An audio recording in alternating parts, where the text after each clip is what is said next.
Jim. Today's lesson. The markets are not supposed to make sense.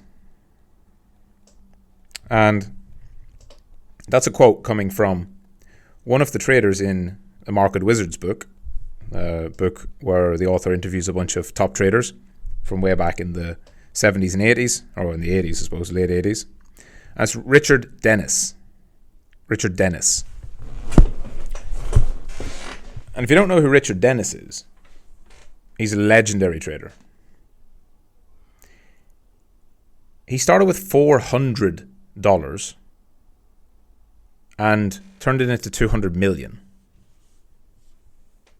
Yes, correct. Over about 20-year period, from 1970 until about 1989. And that was his quote. The author asked him, what is the biggest misconception, essentially? What's the biggest misconception that people have about the markets? And he said that the markets are supposed to somehow make sense. So what do you think you can learn from that? What do you think you can learn from somebody who has made hundreds of millions of dollars in a market and says the markets don't need to make sense? If you saw that guy and you got to, interview him or speak to him, you'd be like, oh my God, I'm getting to speak to Richard Dennis. He's going to bestow the secret alpha of the market on me. He's going to tell me how it all works because he must understand it. He must understand everything about how the markets move. He must understand exactly, what makes them tick. And he must know where the market's going to go next. You can't turn $400 into $200 million without knowing what's happening, right? Nope. The markets are not supposed to make sense. And the reason I said that, and the reason I picked out Richard Dennis, is because Richard Dennis was an early pioneer of systematic trading. And he actually had a bet with his business partner, and he believed that you could teach trading. Whereas his business partner thought that trading was a skill that you had to have. A genetic skill. You had to have an actual something in you that made you predisposed to being good at trading. As if being 7 foot tall helps you being a basketball player. Or having a bunch of fast twitch muscle fibers makes you a better sprinter. It's not true. And he proved it. He hired a bunch of people, gave them a blueprint, the exact blueprint he used to trade, gave them his money, and they went off and traded. And obviously they didn't all, make loads and loads of money, but way more than would be an average chance, a random chance. They made money. And some of them made a lot of money. Some of them went on to have full Wall Street careers and be very, very successful. And the important thing about that lesson is, if a guy with 200 million has the humility to say, I don't understand the market, it tells you two things. Number one, you don't need to know where the market's going. You don't need to know what the market's doing in order to be successful. There's this desire when you start trading that instead of trying to make money, you want to figure it out, right? And that's one of the things that I definitely was a victim of at the start, right? I was too interested in trying to figure out how to predict where the market goes next. And instead, I should have been trying to figure out how to make money, which are two different things. You make money through a systematic, repeated process.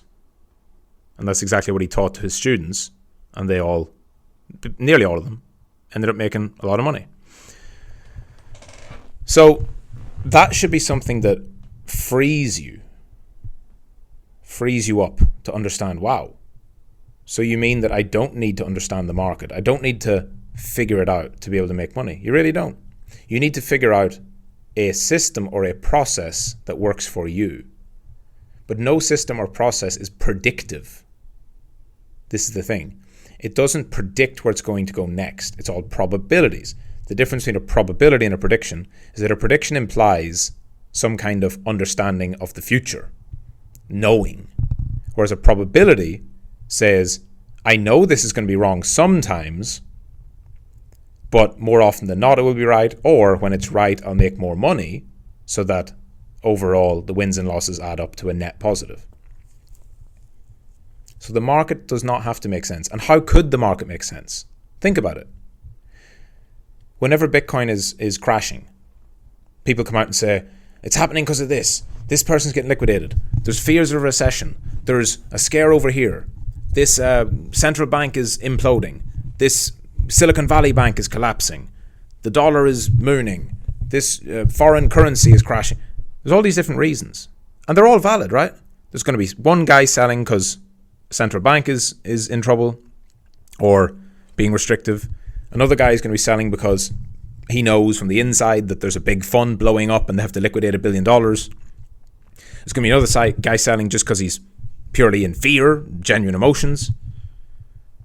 And so because you can't know, I mean, there are millions of people in the market, millions. You can't know the motivations behind all those millions buying or selling. It's certainly not because of candlesticks. It's certainly not because of a moving average. It's not because of volume. It's not just those things. You might buy because of a moving average or a candlestick or volume. But you also should have the humility to understand that's not why everybody else does. And this is one of the things where, when someone asks me, Michael, here's a pattern, like here's a head and shoulders pattern, right, which should be bearish, right? Here's a head and shoulders pattern, but price didn't go down. It went up. Why? And I always say, because nothing's 100%, right? No pattern is 100% predictive. No idea, no concept is 100% accurate.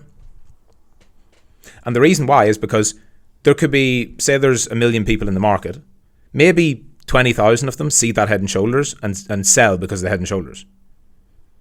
But then you've got hundreds of thousands of other people who don't even know what that is. Passive investors, algorithmic trading, firms that don't use charts, and so on and so on and so on. People who are selling on emotion, buying on emotion. It would only be predictive somehow if everybody had to use the exact same thing. But there's so many different areas of the market. There's technical analysis, there's fundamental analysis. In crypto, there's on-chain analysis, there's quant, data, number crunching.